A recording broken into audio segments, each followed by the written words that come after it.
That's Delightful, a member of the Pod Bros Network. Welcome to That's Delightful. Online at facebook.com/That's Delightful. Now time for That's Delightful. Give me your regular levels here. This is my talking voice. It's going to be more like this. That's Let's be real. That's what I'm saying. This is how I'm going to be talking the whole time. I don't know how I'm going to be talking the whole time. Sometimes I'm like this. Sometimes I get really animated. It all depends. Plus, this is the first time I've sat in this chair and podcast without the benefit of alcohol. That's not true. That is. Oh, yeah, with the Olympics. Yes, the Olympics, when the Olympics were on. And we got all up in that. Michelle was out from that surgery. That was the Michelle was super high episode. Was a lot of fun. I hate you guys. Can we just get you another surgery? Hey. That was, not that you're not fun otherwise, but that was like... As we get this podcast started, by the way, I want to make note of a couple of things. We're doing a couple things different tonight. Okay, first of all, we're going back to episode. So this will be episode 69. Why are we going back to episode? I noticed that when you were on the movie podcast the other day, you said we just did our 66th episode. And I was like, after all that, you're calling it episode. You know what? I really thought about it, and I think episode sounds the best. It might be the thing that I care not the least about, but that Secondly, makes no difference to you. I'm good with it anyway. Okay, so that's one thing we're doing different tonight. The second thing we're doing different tonight is we're podcasting from our front room on our coffee table, which usually, and I noticed that you don't have your standard napkin to put underneath your drink like you normally do. I feel a little trapped. I don't need to get. Do you have a sock, or perhaps some children's boxer briefs? So there's some boxers to put that on. There it is. That's thing 2 that we're doing different. This has been washed, right? Thing 3 that we're doing different. I can tell you, these have been washed. I'm podcasting. Oh my god!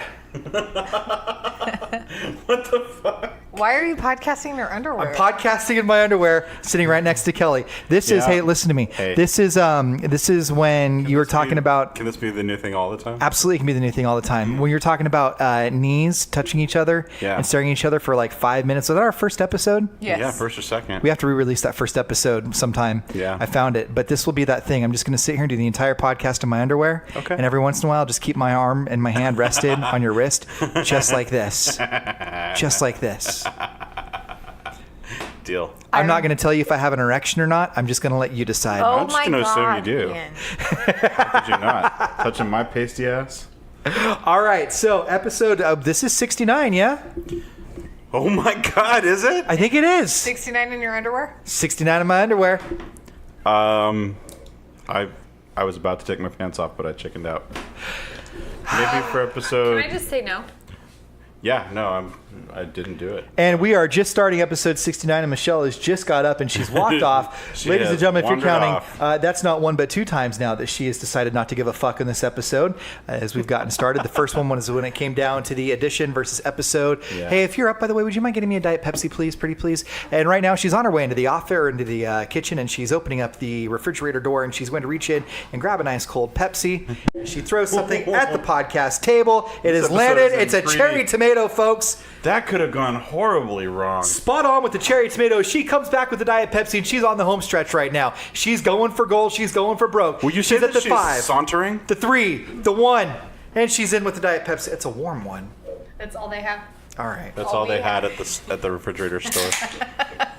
I hate you. Why are you on my nuts tonight? I don't want to talk about it. It's not a real thing. We're good. I'm wearing my underwear and nothing else. Okay. All 5 testicles are resting Oh man. peacefully. You. Do they? Okay. All right. All right. Are we ready? Yes. Okay. Episode 69, patreon.com/that's delightful. On Facebook at facebook.com/that's delightful. And of course on Twitter at delightfulcast. And our website, totallydelightfulstuff.com. So we have a lot of things we're going to talk about, including, if I'm saying his name right, it's Michael Avenatti, right? Yeah. Avenatti. Avenatti. Okay, that's Stormy Daniels' lawyer. He has come out and made a bold proclamation that we'll get to. Also, this is something that we talked about a few weeks ago. Permit Patty, ID Adam, Barbecue Becky. Michelle wanted to touch base on all the nicknames that we're giving these people that are videotaped doing some pretty racist stuff. The Me Too boomerang. And how that's sort of coming back now. And we touched a little bit on that a couple of episodes ago. Yeah.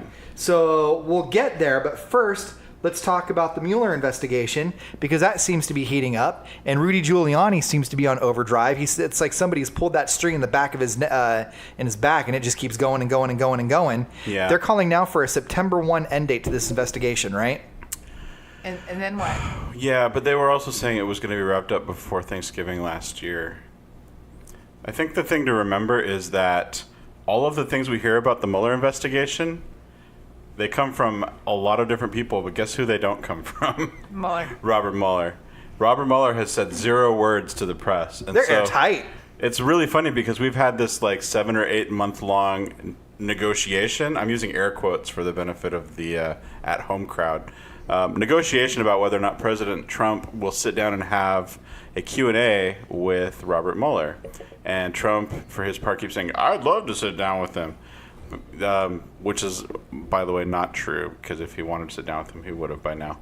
But we have Rudy Giuliani going on all the TVs and saying, this is what we're saying. We're negotiating. We're talking to him. There's no negotiation. Robert Mueller wants to talk to him. If they won't talk to him, he'll subpoena him, or he won't, and he'll wrap up the investigation. It's not a negotiation. I don't understand how you negotiate that. We'd like to talk. Want to add drama. Yeah. They're basically just stalling for time. They're running out the clock because what we have coming up is something that played into the 2016 election. We have the midterm elections coming up, and there's sort of it's not a hard and fast rule, but it is considered appropriate to kind of ramp down any ongoing investigations and not politicize things during election season in the month or so before the elections. Like a couple days before an election coming out and saying we have a whole new batch of emails from Hillary Clinton. Exactly like that. And then going up, never mind. Sorry. No, that wasn't. Nothing to see here. Those are duplicate emails. Sorry, everybody. But taking the high road never really seems to work for us. So why put ourselves on some sort of a timeline? Why put the Mueller investigation on some sort of a timeline to wind down before the November elections? Why not just let it be what it is? Well, this is all speculation, and it's the fault of, I think, the Trump camp and Rudy Giuliani, but it's also the fault of the 24-hour news cycle and the news networks that need to have something to talk about. So they generate endless drama and spin around in circles speculating about what Mueller must be thinking. Is he going to wrap things up before September 1st, or will he just wind things down and then ramp them back up after the election?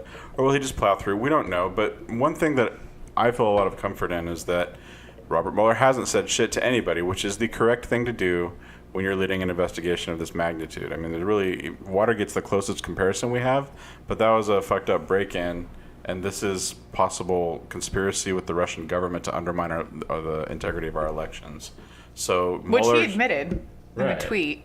He first, because we didn't talk about that. That's true. His 45 tweets over the last weekend. Yeah, but I mean, he said, oh, Donald is a wonderful son. He didn't do anything wrong, and Yeah. it's not collusion. It's totally normal to meet with people to get dirt on your enemies. But Yeah. also still didn't But also know. I didn't know about it, so He did it, but there's nothing wrong with it, but I didn't know about it. And it's okay to meet with them and get information on your competition, but at the same time, it wasn't about that. It was about adoption. But it's so audacious to watch him do this, because when you think about what he's doing is obstructing justice. He's doing it on Twitter where everybody can see it. When most people obstruct justice, they do it by going behind the scenes and threatening people, or Smart people do that. Yeah, but there's a brilliance to what he's doing, because it's so on display. Was it John Oliver that was talking about this? Like, if you're walking down the street in broad daylight and you see somebody bust a car window open and climb in and drive off in that car, and it's the middle of the day, you think that person must have lost their keys and needed to break into their car, because who would do that in broad daylight? And Trump is so audacious about it that I think people just go, well, this must be what's Must be a normal. thing. Yeah, so I mean, my hope is that there's plenty of evidence that he's obstructing justice every day on Twitter, every time he asks the Attorney General to unrecuse himself and end the Mueller investigation. I mean, he's doing all kinds of stuff. But So let's fast forward a few months from now. Let's say this investigation wraps up. I don't think anything happens, my personal opinion, I don't think anything happens regardless of what they find to Trump. No. I don't think this lays the path for any consequence for him, per se. unless we win the House. What are we... I don't know. I have no doubt Trump will be president in 2020. He will not get impeached. He just won't. There's not enough people. There aren't enough Republicans that are willing to stand against him. So what are we hoping happens with the Mueller investigation? And take the November elections out of it, because people keep talking about this blue wave, but in the special elections we just had, all 5 candidates that were endorsed by Trump won. That's telling, isn't it? Sort of, because the miraculous part about that is they won by a very small margin, and they were all historically red districts, and that was the concern, is that they got so close in such a red district. So, I mean, it's... Yeah, but close only counts in horseshoes and hand grenades. I mean, you win or you don't, right? Well, there are a lot of... These were a lot of races that shouldn't have been close at all, that are down to a couple hundred votes in some cases, or 1,000 votes. So that speaks to what's coming. And then we have a number of races that are quite close, traditionally, that presumably, I mean, if the trend stays the same, we'll win by comfortable margins. So, in our district where we are in California, Josh Harder and Jeff Denham, if you follow Josh Harder's page, they're locked at 48% apiece through polling. Yeah, I honestly don't trust polling, because that's the new thing right now, is that we're getting a lot of people who don't traditionally vote. Okay. So because polling only goes after the likely voters. The Rasmussen poll has Trump at a 50% approval rate right now. From who? From the American people. But it's not a 50% approval rate within the Republican Party. It's 48. I think it's 48 right now. It's 48% approval from voters in America, not just Republican Party voters. Republican Party voters, I think he's at like 85 or 90 or some shit. Yeah, he's at 90%. Yeah. 90%. Well, there was Donald, or what do they call him? DJTJ, Donald J. Trump Jr. Okay. he retweeted a poll that had him at 50%, and it turned out it had been photoshopped. So if that's something that's getting spread around, that's fake news. No, this was something I saw a graphic of it, so I looked it up. But I also read that Rasmussen typically leans a little more right. It does. They call only old people homes. So Trump's approval hits 50% in a doctored poll graphic shared by his son. Good old DJ TJ. Yeah. That's way too cool of a nickname. But if you looked it up right now during this podcast, what's his approval rating from a poll that you trust? 538. We'll go with 538. He was hovering around 41. 40. Yeah. 41? Okay. Which is about right. I mean, so here's the thing. People are very addicted to present and right now and what's happening right now. And right now, there's nothing really, I mean, aside from the Mueller investigation, which people have become habituated to, it's like after 9/11. Every time you saw the plane, eventually you got numb to it. I think a lot of people are numb to the Mueller investigation now, the people who don't pay attention to politics, because there's been enough propaganda going around, like, who cares? It's not a big deal. But I think it's only terrifying to people who understand civics. But at the end of the day, I mean, people are getting more money back on their paycheck. We haven't seen what happens at the end of the tax year with the new tax law. So people are happy. And they're going to approve of him more. And we also have Omarosa.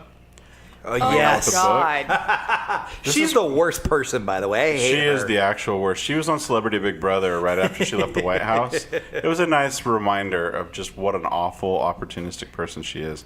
And I'm certain that half of what she says in her book isn't true, but she claims to have found this legendary tape that has Trump using the N-word, among other racial slurs, on the taping of The Apprentice. And everyone is freaking out like this is going to be the magic bullet that turns the country against Trump. And it cracks me up because at this point, what do they think that is going to accomplish? Like, what if we found it and we played it on national television? Like, people who already hate him are going to hate him more, and people who are racist and support him are going to say...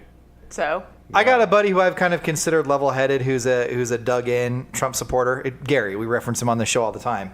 But he wrote the other day on one of his little memes, his words were, he's going to say some things that are going to hurt your feelings. He's not necessarily politically correct, but he's my president, and he's killing it right now. Mm-hmm. And... Killing what? The Constitution of the United States? Hey-o! That's what I'm saying. It's the people who don't understand civics. It's it's a nationalism thing. If Omarosa has him saying the N-bomb, they're not going to care. They're not going to care. They're just not. No, I mean, we have him on tape saying he was going to grab a woman by the pussy. Why? I mean... Seriously. Like, it's not... It still makes me uncomfortable to hear. Right? Like, especially for my wife. It's just weird. It's horrible. I mean, and they had that, and he still got elected because nobody cares. They genuinely don't give a shit. As long as their paycheck looks a little bit better, they're not paying attention to the fact that Apple just hit $1 trillion. That's how much Apple is worth. Why do they need that much wealth? Nobody's paying attention to that. How did they get that much fucking wealth? I don't know, maybe the corporate tax cuts? Or maybe we all bought their phones and then bought another one. But How's that Amazon, iPhone Another one and another one. But Amazon also is hitting $1 trillion company. So yes, we are all buying their phones, but they're not putting back. They're not putting back into the economy. The value of their company is theirs. So, and we keep giving them more and more money because people really fucking believe this whole propaganda thing that if you give them more money, it will come back to you. It won't. Oh no, They're they've not already hiring people. They've already proved through studies that through the tax breaks with the extra money the corporations got, they are not reinvesting that into their company for employees. No, they're just not. AT&T gave $1,000 bonuses one time, and that's it. They didn't give anybody a raise. They didn't hire any more people. As a matter of fact, in one state, they let 600 people go the same day that they gave everybody $1,000. They don't care. This is not beneficial to us. So while you got your cute little $200 fucking increase in your paycheck, for a lot of people, that's a lot, and they need it. But you're voting the country, you're voting to keep these people extremely wealthy while we have no services. Our roads are shit. People are dying because they're not getting adequate health care. Medicare got cut, which is another place that your tax dollars went. So when they cut programs, they cut Medicare. Our deficit is growing, and there's nothing. People are just like, well, it's okay because I got this. He's doing... Do that voice all the time. Yeah, would you? For the whole episode? I think you're forgetting to mention a very important thing, though, because he's doing Space Force for us. Fuck. My God, what is going on right now? America, Space Force. Yeah, man. All I can think of is that Starship Troopers movie. Yeah. Who are we fighting? We're going to vacation on the outer rings. So here's my question about Space Force, and I'll ask this, and then we'll move on because we're getting a little squirrely. But It's just fun. it is fun. With Space Force, though, and this is one of those things I've always wondered, if there is a legit concern, do we need to address it? So Mike Pence said that the legit concern was that China and Russia are already working on and achieving weaponizing military action through space. And so we need to get ahead of that and be a part of that race as well. Yes, we do. If that's true, do we not? I genuinely don't know. The problem is that this was a brain fart that Donald Trump had. And now they're legitimizing. He even said, I kind of said Space Force, as a joke, and then it sounded kind of cool. So then I thought, yeah, let's fucking do it. So there are problems that need to be addressed. My understanding is that the existing branches of the military have parts of them built in that address this, and that creating a new branch of the military is not an effective way to address this. It would lead to just years of bureaucratic nightmares, disentangling different projects from different organizations and trying to regroup them under a different heading, which is not going to help address the problem. It's just going to reorganize it. So it's not that we need to be in space and protect our country through any attacks that may come through space, which, as silly as it sounds, is something that could be possible. It's that he's talking about adding Army, Navy, Air Force, and Space Force, and there's already systems in place. So the real thing here is spending money where it doesn't need to be spent and ignoring work that's been done by other branches. Well, the main issue is we need to defend our satellites because the other countries are working on technologies to bring down our satellites, which would be highly problematic. So that it doesn't require us to train astronauts to use machine guns, isn't that kind of what you picture when Trump says Space Force? Right. It's like laser guns in outer space and people with freaking jetpacks. laser beams. Well, see, I guess my problem with it is I have fun making fun of the name Space Force too. I think it's funny, but he knows that though. He knows, given sort of a dopey name that half the country will go, yeah, Space Force, and everybody else will be like, are you fucking kidding me with Space Force? That he gets everything he wants. He gets half the country up in arms and angry and ignoring the other shit he's pulling, and he gets his base fired up and they defend whatever he says. He could have called it dildo force, and they would have been like, yeah, fucking. Which is cock rocket. All right. Hey, Facebook.com/That's Delightful. As we continue talking about the presidency, Michael Avenatti is Stormy Daniels' lawyer, and he has been very noticeable in the media talking about how great of a lawyer he is. If you listen to him, it sounds like he and Stormy, much like Omarosa earlier, just have the golden key to bring Trump down. Yeah. I mean, he seems like a pretty good lawyer, which I don't necessarily mean as a compliment. Like, he seems like a truly shitty human being. Yeah. He's smart enough to know the law and how to use it against an asshole like Trump. He's also sleazy, so it's like sleazy that hates Trump versus sleazy Trump. So... Yeah, it's like when Godzilla is trampling our cities and we hate him until Mothra shows up, and then it's like, Godzilla, please help us against Mothra. He's cut from the same cloth that Trump is. He's greasy. He's loud, underhanded. obnoxious. He's a self-promoter, and he seems to have Trump's number. And he's doing a pretty good defense. I mean, if I'm Stormy Daniels, I'm probably pretty happy with the job he's doing. It's like Batman watching Superman destroy half of Gotham, fighting Zod. Nothing like and that. And then nothing is like that. And then when Doomsday comes around, he destroys half of Gotham fighting Doomsday, because then it's okay. No. Remember that in that movie, No. Batman v Superman? No. Yeah, it's kind of like when you get nerdy Lex Luthor crying and bleeding onto the corpse of Michael Shannon. And doing meth. Yeah. Because I'm pretty sure that's what happened. And wearing sneakers because he's this generation's it's Lex. cool. He's millennial and hip. Yeah. He's with the kids of today. Hey, if anybody is friends with Kelly Abbott on Facebook, if you go down far enough, there's a post from Kelly where he proclaims his love for Batman v Superman and how good of a movie it was. Because of... I meant every word when I typed it. Or copied and pasted from what Ian told you to write. No. That was all me. Also, I was eating mushrooms. So Michael Avenatti, Stormy Daniels' lawyer, said that he may consider running for president, and that in this next election, the left needs to do what the right did, which was get down and dirty.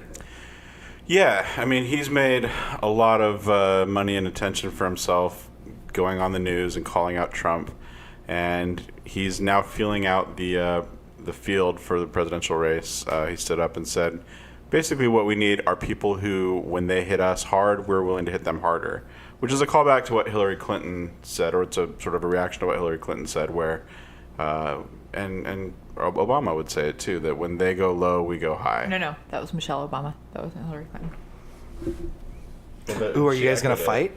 No, you're right. It was Michelle Obama. I just want to give Michelle Obama credit where credit is due. You're right. When they go low, we go high, which characterizes how the Obamas were for 8 years. I think that maybe to a fault towards the end of the presidential election, when it was becoming clear that Russia was interfering with our elections, right, they decided to avoid the appearance of meddling and didn't do enough to stop it. And so you've said on this podcast before, Michelle, that you feel like we are always going to lose as long as they're willing to play dirty and we stay above the fray. Yes, we are, because if it doesn't work if you have two people, or if you only have one person playing by the rules and the other person is cheating constantly, right, you're never going to win. You're not going to win by having, and I get it, people are like, well, we don't want to stoop to their level. Okay, then don't. But you're going to constantly lose, and people who, are vulnerable to Trump's rhetoric are going to continue to lose because you want to remain above the fray. So, Michael Avenatti agrees with you. I know. And he stood up at the mic and looking like a porn star in a shiny suit, he said just that. He said, when they hit us hard, we're going to hit them harder. He seems like a guy who can do it. And for what it's worth, there are only a couple of people that I've been able to identify that Trump does not fuck with. And Stormy Daniels and her lawyer, Michael Avenatti, are two of them. He does not tweet about him. He doesn't say anything about him. Avenatti has said worse things about him on the air than just about anybody. And Trump does not come back at him. So something that he does gets past Trump's defenses. And I'm wondering if this is what it looks like. If we really want to fight fire with fire, does it mean, hitching our wagons to an asshole like that and letting him fight dirty? If not him, then somebody else, and if so, who? So then that's my next question then, I guess, is as we approach, does the November election have any bearing at all as to who would be running in 2020? Or is that independent of itself? It's independent, but what I think will be interesting is I think who's running in 2020 is going to be dependent on who gets voted in the midterm elections, because you have, what is it? Ocasio-Cortez, is that her name? Uh-huh. That's the gal from New York, right? Yes. Okay. Yeah, that dame from New York. The dame from New York. The broad. She has, I mean, she tweeted a picture of her shoes because people were, talking shit about her being elected. And she tweeted a picture of her shoes, and they were her original pair of door-knocking shoes, and they were completely worn through on the bottom. And she just said, this is an indication of what I've done and have been doing in order to put myself on the ballot. And that's pretty badass. Yeah, and that's what people want right now. That's what they want. People who are coming to houses and talking to you, and really, it's the populist mentality. We're tired of seeing all these people on TV that, like Jeff Denham. Jeff Denham has not been here. The only time Jeff Denham came here was to do some kind of keynote speaker event for the Latino roundtable community or some shit like that. I don't know what it's called. But that's the only time he's been here. And it was a high donor event. So he's here for the money. He doesn't want to talk to people. He'll do a telephone town hall where nobody really gets to ask questions. And it's just, people are tired of that. And I think, but there's also, the more red states that are more moderate and that need the more moderate Democrat. They're not as populist as people on the left want to think they are. So I think it's going to be interesting to see how it turns out. And I think that'll be more of an indication of who's going to run. Ben Shapiro, do you know who he is? Ugh. He's the worst. He is the worst. Ben Shapiro is the guy. Do you know who he is, Kelly? Remind me. He's the one. It was a viral video where he was giving a speech, and a girl stood up and said something about how, why can't you think that transgender are really transgender? And he goes, well, okay, what's your name? She's like, I don't know, it's Melissa. And Melissa, are you a man or a woman? I'm a woman. How old are you? I'm 25. Well, why don't you tell me that you're 65? Tell me that you identify as a 65-year-old. Well, I can't. I'm 25. Well, see, there you go. That's why transgender can't identify as women when they're born a man. Anyway, he somehow, some way got on CRTV. Have you seen that? CRTV is this new right-wing. It's where they take all of these people, the Ben Shapiros, and all the right-wing pundits that aren't on Fox News, and they put them all on this one network. And Ben Shapiro is one of them. He offered $100,000 to Cortez to debate with her. And she tweeted out and said, I'm going to treat this like I treat a cat call. I'm not going to acknowledge it. You can't fling your stuff that way towards me. And no. Yeah, he offered to donate to her campaign. Donate to her campaign. Yeah. And she's green and has a lot to do to kind of establish herself in the political scene, but she's doing everything right. Like, it's pretty awesome. Yeah. And Barack Obama was about as green as she was when he decided to run for president. Yeah, I didn't think he'd win because of that. Yeah. But the thing about Ben Shapiro, so he graduated from Harvard, and he was an editor on Breitbart. So he's just a very spoiled, well-educated tool. Yeah. And but it's funny because he slapped back with it's not a cat caller or something about like they must be the most educated cat callers in New York. And so you get these really clever people, and this is a thing that I'm seeing a lot. Like with Milo? With people. Yeah, Milo, they're very good, and there's a lot of videos. My far-right friends post these things saying, watch this millennial snowflake Smack get owned. down. Yeah, they thought they were coming to lay down the law, and look what happened. And owned a lib. You get these guys like, and I know who Ben Shapiro is now. Yeah, they have these really clever rhetorical traps that they can talk you into. They set up these straw man arguments. They get you to agree to a couple of statements they make, and then they close a trap on you. And then they shout over you for the rest of it. Yeah, and you have the appearance of a conversation at first where they're asking you questions and you agree to a couple of statements they say, and then they close the trap and the conversation's over, and it's just bullshit. It is. It's blustering, and that's why she rightfully shouldn't debate with him, because it's not a debate. He's not interested in discussion. He's interested in getting her up there and trying to make her look stupid. Hey, facts don't care about your feelings. That's Ben Shapiro. Yeah. Hey, hold on. Ronald Reagan was not a god. He himself would have said that. Don't follow people, follow principle. Oh my Never gosh. in our country's history has a generation been so empowered, so wealthy, so privileged, and yet so empty. Hold on. When someone calls you a racist, sexist, bigot, homophobe because you happen to disagree with them about tax policy or same-sex marriage or abortion, that's bullying. No, you're homophobic if you're against same-sex marriage. You are. That's homophobic. That's homophobia. That is You guys, actual this is killing homophobia. me. So this actually led me. I have one friend who's like, I've referenced him a lot on this show. You have a few, and I've got one that I've held on to. I ignore He's them. a blue pill, red pill, men's right, white. Meninist. He's one of those people who supported all of the marches in Charlottesville, but if you call him a racist, he turns purple with rage and yells at you. And I have made it a point of pride not to unfriend him or even unfollow him because I want to stay engaged with the conversation. And I finally unfriended his fucking ass this week because as the anniversary for Charlottesville came up, and they go on. You see this posted a lot lately where they talk about people threatening to punch Nazis, and this is like their like as though punching Nazis is like this line that got crossed at some point. Well, how can they say that they're for peace if they're telling everybody to punch Nazis? And it's like, well, you should punch Nazis. Punch Nazis. Right? We punch them all. flew halfway across the world to shoot Nazis in the face. And then and you regale those people. We actually call them the greatest generation. Right. And yet you're So mad. you clicked unfriend. Yeah, I unfriended him. And I messaged him and I told him, you know what? I've held out and I'm done. And he said, what was it? I said, you're shaming and dehumanizing people, a whole movement, and you're not willing to engage in any sort of honest dialogue. As soon as I post an honest thought, you come at me with semantic arguments, or you call out one word I used and single that out, and then you go off and frame the argument however you want to do, and it's not worth my time anymore. I'm pissed off at you all the time.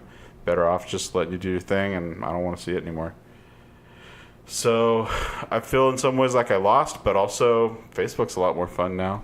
I've still got plenty of friends that disagree with me. I've got a whole wing of friends that are from the Mormon Church who are Trump supporters, but there's just something about this far right side where they have achieved a level of acceptance and normalcy that they're exploiting to make it sound like we're unreasonable for being, in some cases, violently opposed to their agenda.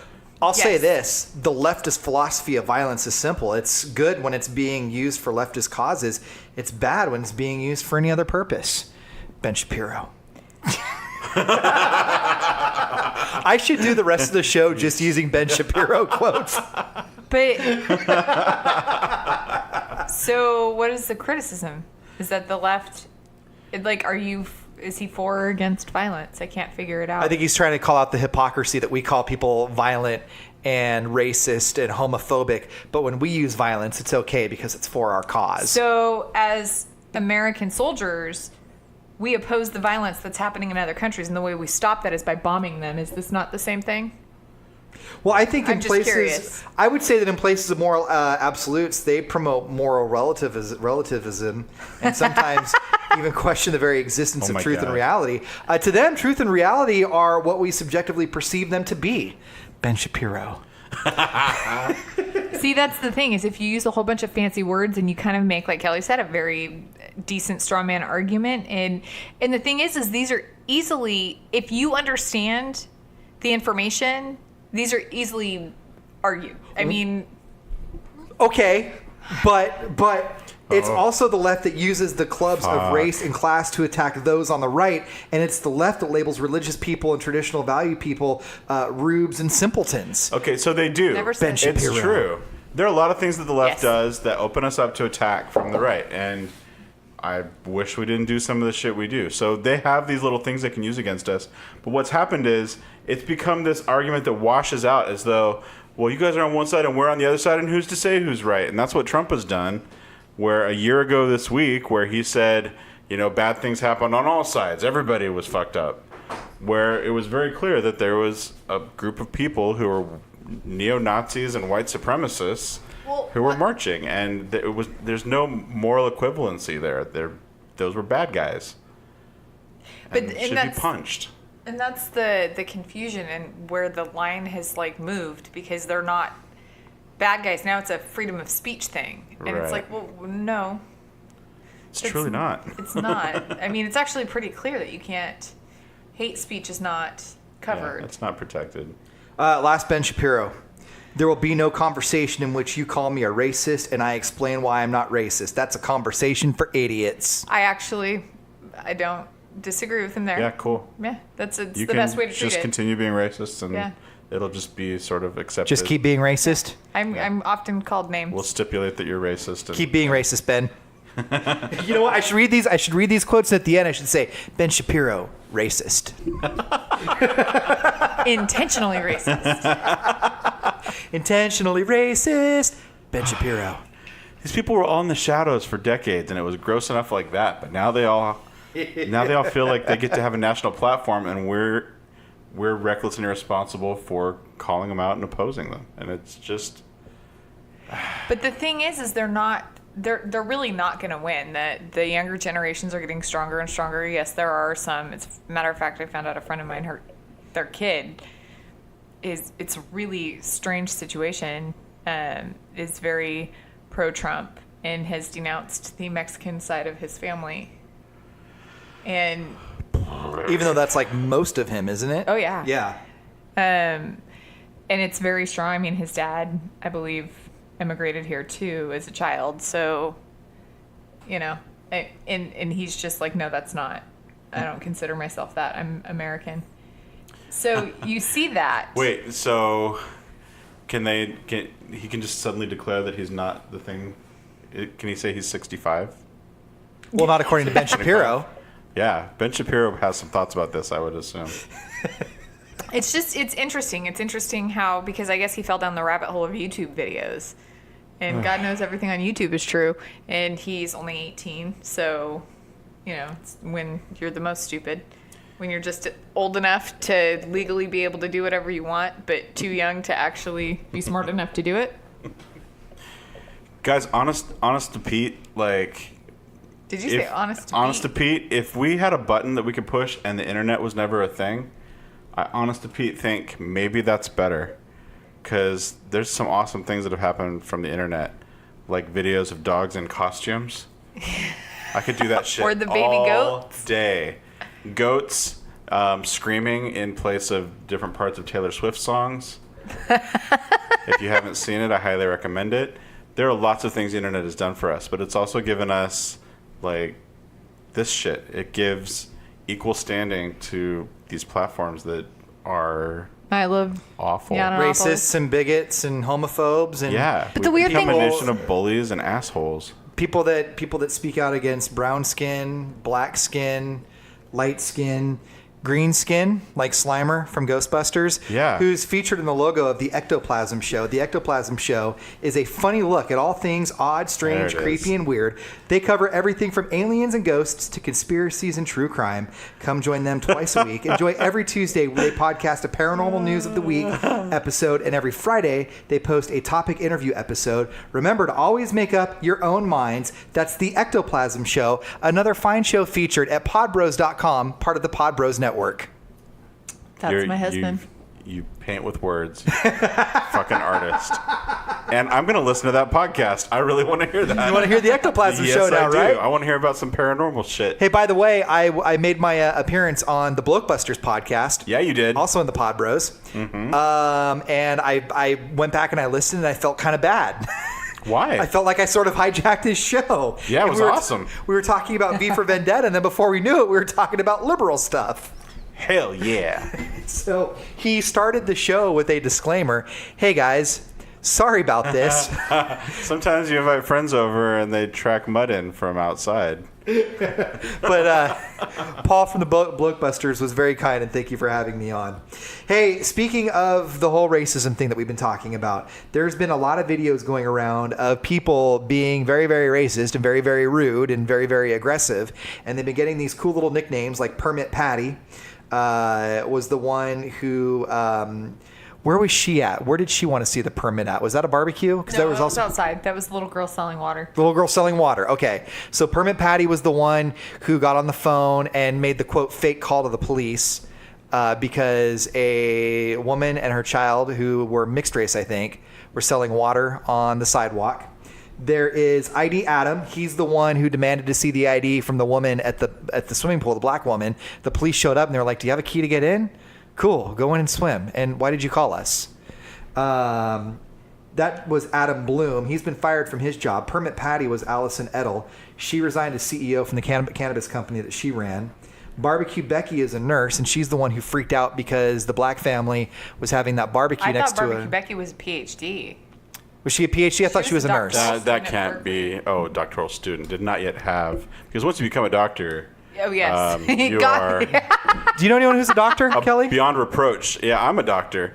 And by definition, everything I say is fucking verbal gold. I'm going to remind you of that all the time. Barbecue Becky called the police on the black family next to the lake in Oakland who said, "You can't have a barbecue here with that kind of flame." Yeah, she was a Berkeley student. And so to protest, after the video went viral, they had a huge barbecue. Like hundreds of people had a huge barbecue where she initially created the scene. And then Pool Patrol Paula is Stephanie Sebi, who was arrested. She actually slapped and assaulted the 15-year-old black boy who was in the pool that she was saying to get out. They got her on video swiping at the kid and actually making contact with this 15-year-old. There's also the woman who was it Stanford or Harvard, Michelle? The one who said, "I have a baby upstairs sleeping"? That was Harvard. That was Harvard. Now, she got a nickname, didn't she? And I can't remember what it was. I don't know. I don't remember her nickname. But she was on video, and people lumped her in with all the other ID Adams, Barbecue Beckys, etc., because she was asking this kid to stop screaming outside of her window. Yeah. And then she said, "Do you live in the affordable housing or do you live on campus?" Yeah, that was a classist, stupid thing to say, but I don't. Overall, I just don't. That one I feel is different. I think it's hard to say that it was based on race when that was the only family there, so it wasn't like she chose that child. And if you listen in the video, that little girl is screaming. Very loud. Very, very loud. And she is very kind to the little girl. She was. She told the little girl, "You're a sweetheart." It was inappropriate that she said, "I'm sorry that I'm not getting along with your mom." Yes, that's inappropriate. She also doesn't have kids. Right. So you say stupid shit when you don't have kids. And she didn't want to be around kids. So where do we go with this? Because this was something that you were interested in a couple of weeks ago. Oh, I don't remember because it was a couple weeks ago. But I remember you were saying that maybe we're taking the nickname thing a little too far. We keep getting kitschy and want to like. I think we tend to get caught up in the details of the cute little nicknames and we want to spot the racism, and I think it's kind of like when we talked about the Me Too movement. There's a really good chance that you can catch any white person at any given point in time saying some stupid racist shit. I mean, speak for yourself, but okay. Except me, I'm a doctor.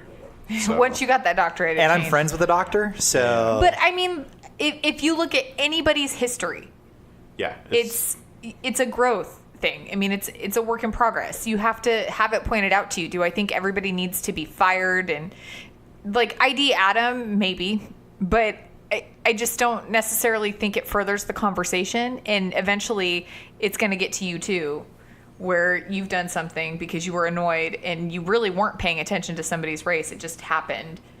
And yeah, I mean, I think that the problem with this is partly something that the left has done to itself, because there's this always growing list of terminology and rules about what's acceptable and what's offensive, and it grows and it changes, and it's understandable that people get frustrated with not knowing the right way to refer to things or the right terminology, and there are those on the left who focus on calling people out who aren't talking about things the right way. And we've talked about this before. It's an important thing that needs to happen. Progress shouldn't wait for people to, being upset that you have to learn correct terminology shouldn't be a reason that progress doesn't happen. But when we get hung up just on identifying people's misstatements and calling them out, I think we set ourselves up. And so what we have now are, again, far-right trolls who have a field day finding an old tweet or, somebody who identifies as progressive who does some racist shit and gets caught on camera. Because you will. Yeah, everybody will. It's bound to happen. I know I've said shit that I'm like, oh, I wish I could take that back. So we end up with 5 or 6 of these, and it's a cute little thing with nicknames, but they're able to cherry pick a few anecdotes like this, and it becomes a new stereotype for the left, and it grows wings, and it undermines a lot of progressive goals that people have because it's a lot easier just to sign on for some new stereotype that they have for the left. And Can I call you Ketamine Kelly? I mean, can we make nicknames for each other real quick? Why? What's ketamine? This is like Garbage Pail Kids. Ketamine is a horse tranquilizer that's used to also have a lot of fun. What? So why for me? Do I get to try ketamine? Because a lot of times Is this a thing we're passing out? Is this new podcast idea? K-hole Kelly? Ketamine Kelly. Please, Michelle, may I have some more ketamine? I've heard it works wonders for depression. I think it's probably because it pushes you through the other side of it. Yeah. You go all the way down the depression hole and punch out the other side into mania. Oh man, if we had to think of nicknames for each other, we'll start with Michelle.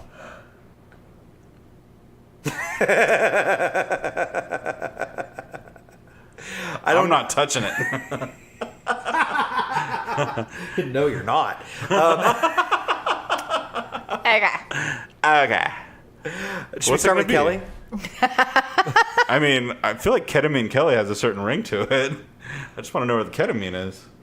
Well, I don't have it today. Maybe I can get it for you later. I know a guy. We need to have nicknames for each other. That's all I'm saying. I guess we don't necessarily have to make them up right now, but I don't want to do what ID Adam did. I just want to name ID Adam. You know. My Garbage Pail Kid name was Alien Ian, first edition. It was the twin brother to Atom Bomb. Oh, that's nice. No, it wasn't. Who was Alien Ian? Anyway, but I want something better than that. And I know we can come up with something good for Michelle that won't make her mad at me, because right now she's just staring holes through my head. No, I'm trying to think of something for you. And Kelly needs something manipulative. Spazzy. What? Yeah, you're very manipulative. Let's turn it over. Oh, you don't think so? Let me tell you. Shit. Let me tell you. Hold on. Let's turn it over to the floor. Let them name us. Okay. Hey, we have a pretty solid base of friends of the show that will come up with some pretty good nicknames. I'm down for that. Those could be our next badges. We could each have a badge. Oh, yeah. Here's why you're manipulative. Because we can be in the throes of an argument on this podcast, okay? And gloves are getting rolled up. And what you do every single time is, I just want to know how you're doing right now. I do want to know how you're doing. No, that's a tactic. That's how you diffuse the situation, you manipulative motherfucker. Can I say, speaking from experience, that when you are actually fighting with Kelly, he does not do that. Have we fought? I don't think so. We've had hurt feelings before. We've had a couple back and forths where it could have escalated, but I don't even think if anything ever escalated between us, it would escalate that much. But then he just kind of goes with this, I just want to know how you're doing. I do want to know. And then you're like, I'm okay. Thank you. Thanks. Nobody ever asks me that. Thanks for wondering. It's only manipulation if I don't mean it. All right. Are we really going to let people name us? Yeah. Why not? Deal. Let's do it. Why not? Please name us, people. @DelightfulCast on Twitter, Facebook.com/That's Delightful. If you name us, we'll name you. Anyone who submits a name for us will get a name from us in return. Can I augment that? Yes. Okay, we will name you, but the nicknames we choose will get a. Have you heard of the Badge Minute?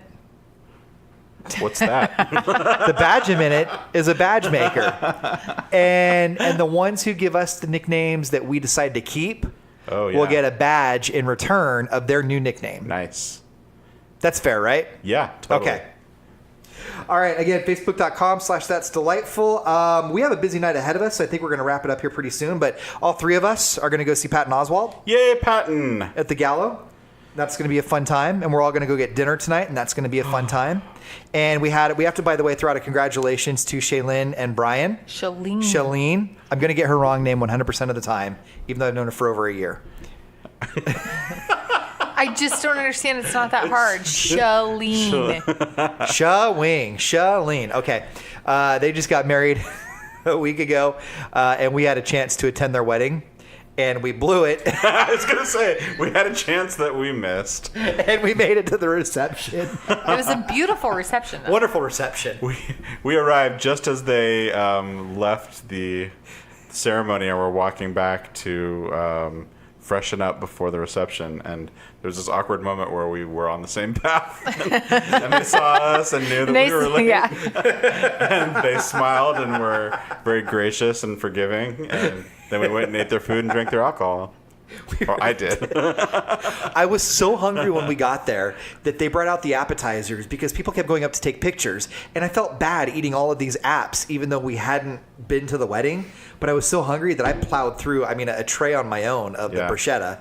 Yeah. And then did you guys ever have any of the turkey cheese wraps that they had? What? Oh, those came out. They only brought one tray of those out. And I hovered over that fucker for a while. That was really good. That's awesome. And then we have, of course, had the dinner, and we got little plans to take home. But the point is, congratulations to them. Yeah. And we wish you well. They're delightful game night friends and just lovely human beings all the way around. All right. Let's transition into what we have found delightful. And we are going to start, go left to right with Michelle. You're first. Why? Because. What I find delightful this week... Oh my God, me too. You're going to have to go because I can't think. You can't think of anything right now? Hey, we'll come back to you, Kelly. Wow, we haven't done one for a minute. So I have to say, I'm gonna drop two movies. Teen Titans Go. If you haven't seen it, have you seen it yet? No, not yet. Are you busy tomorrow or Monday? I'll get back to you on that. Okay. Well, anyway, it's super funny. It's my favorite DC movie. It's my favorite DC movie. Is it? Yeah. Even more than The Dark Knight. It's even more than Batman v Superman? Well, no, obviously not.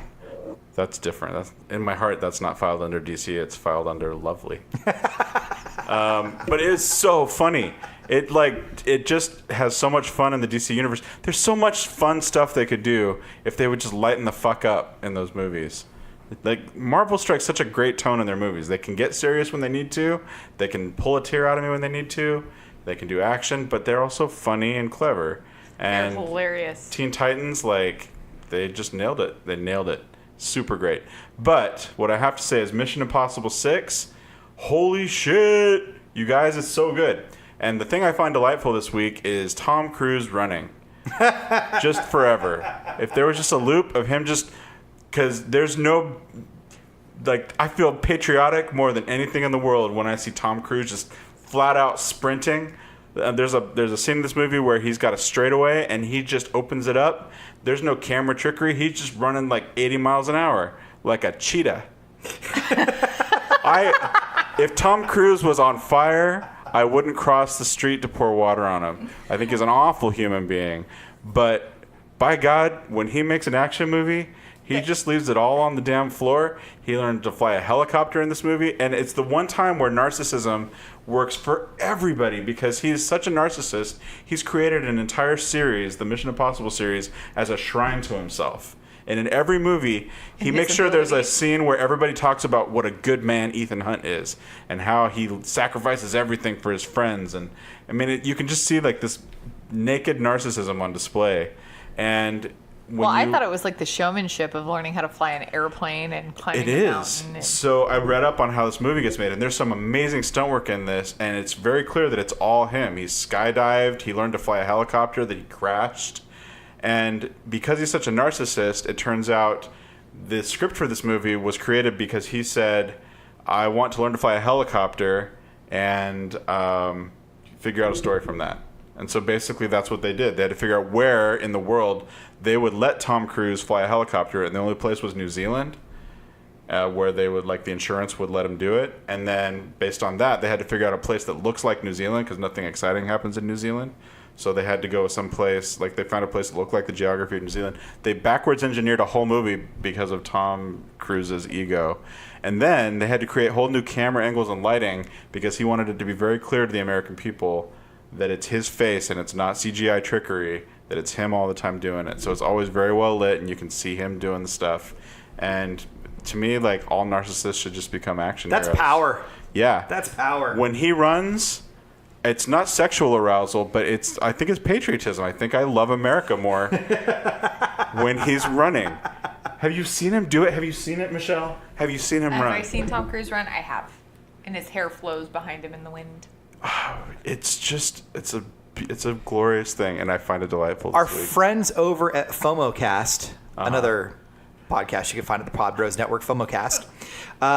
Chris and Ronaldo were talking about this on their latest episode, that the Mission Impossible movies on money intake trend up every movie. Every Mission Impossible movie that's come out has made more money than the one before it. I don't doubt it. And that's, unless you're the Avengers, that's hard to do. Seriously. In the movie world, you know? Yeah. Mask 2 with Jamie Kennedy had loads of potential and just didn't quite get there. Mission Impossible 6 rolls around.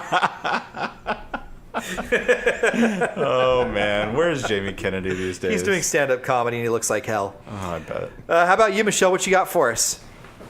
Come on back in. Oh, okay. So the only thing I could think of, the best highlight of my week, the most delightful thing, is the red velvet cheesecake at the Cheesecake Factory. Ooh, that is a place we went on our way home from the wedding. It is, and it's probably the best thing I've ever had in my life, aside from the nachos at Bowers. It's fucking fantastic. There's a tear in your eye right now talking about it. Yes. That's stripper glitter. That's what it's from. It is stripper glitter. I have to subsidize my income.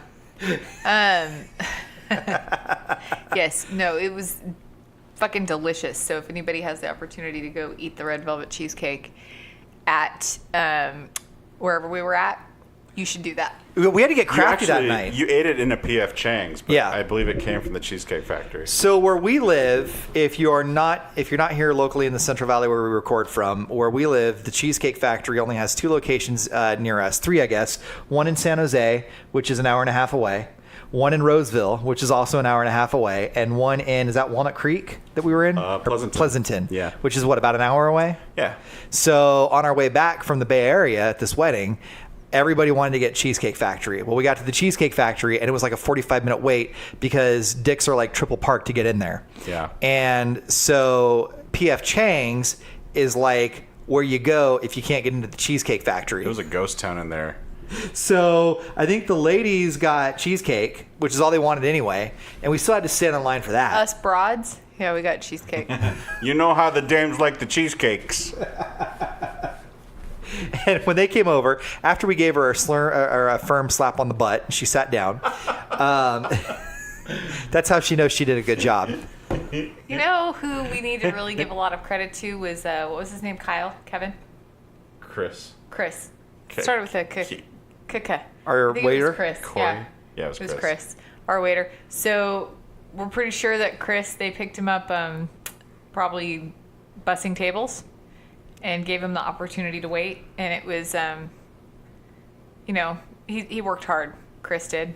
If by working hard you mean rarely showed his face. No regrets. But seemed generally well-intentioned, then yes. Also, I would like to say that in the restaurant silverware eatingware game, we took home small game this past week. It's true. We got a teacup. Yeah, it's too big to be a ramekin. Yeah. It was a teacup. It was a teacup. Yeah. It was a teacup. I'm getting an Asian-inspired collection. I took the spoon from the pho place that we ate at in Anaheim. Ooh. One of those big white plastic ones. So now I've got the teacup. I need to get other stuff. Anyway, I'm getting there. Okay. All right, what I found delightful this week, and Michelle is going to love me for this. Now, we all know that in 1978, from 78 until 82, there was a show on television called WKRP in Cincinnati. And it featured Les Nessman, Dr. Johnny Fever, Venus Flytrap, Andy Travis, the big guy, Arthur Carlson, Jennifer Marlowe, Bailey Quarters, and of course, Herb Tarlick. Mm-hmm. What a lot of people don't realize is that in 1990, they came out with the new WKRP I in remember Cincinnati. that. Holy crap. And that featured, I forget the actor's name, but he played Bubba in Forrest Gump. He was Tom Hanks' army buddy. Benjamin Buford Blue. Mekhi Phifer? No, not Mekhi Phifer. That's Bubba. That's unintentionally racist right there. That is unintentionally racist. No, that's super unintentionally No, racist. I'm misremembering the name of the actor, if anything. Mekhi Phifer must have been a child when that movie came out. Played Bubba.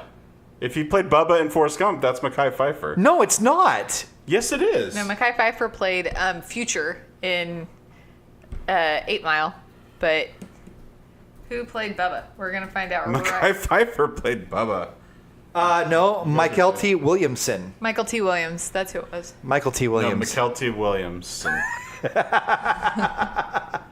But anyway, he was the program director of the new That's not WKRP. racist. I just got the name wrong. Fuck Okay. you guys.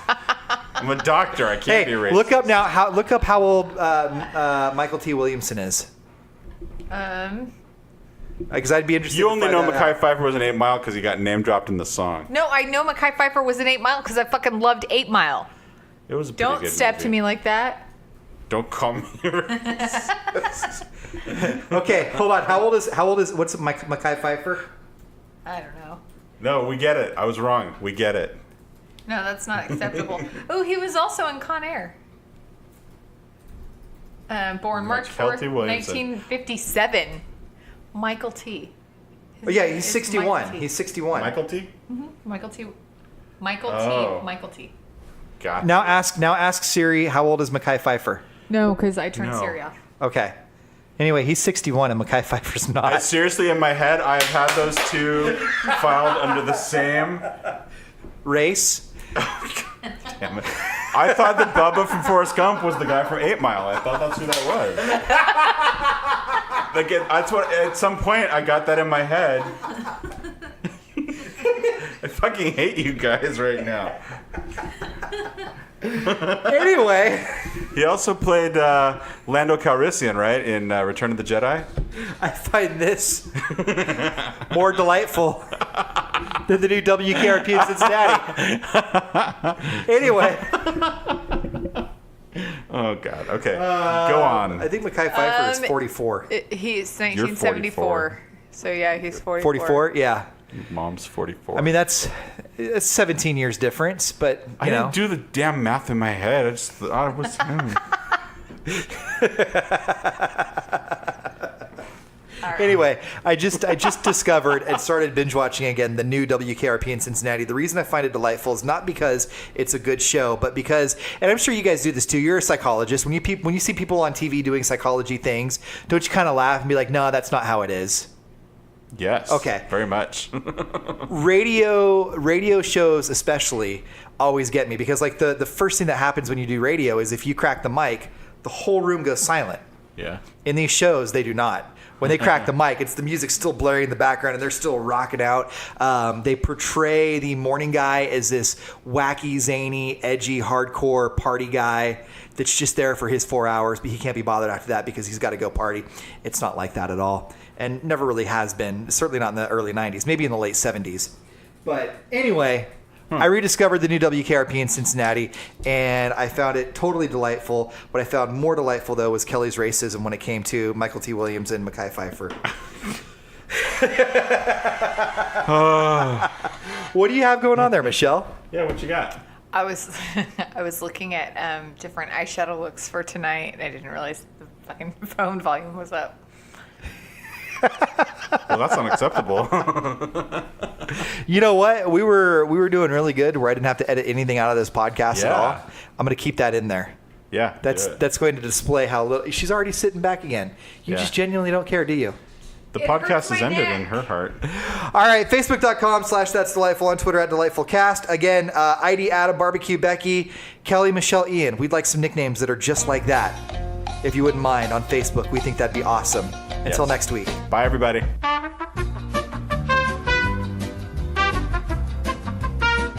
Thanks for listening to That's Delightful. Online at totallydelightfulstuff.com, facebook.com/that'sdelightful, and on Twitter at that'sdelightful1.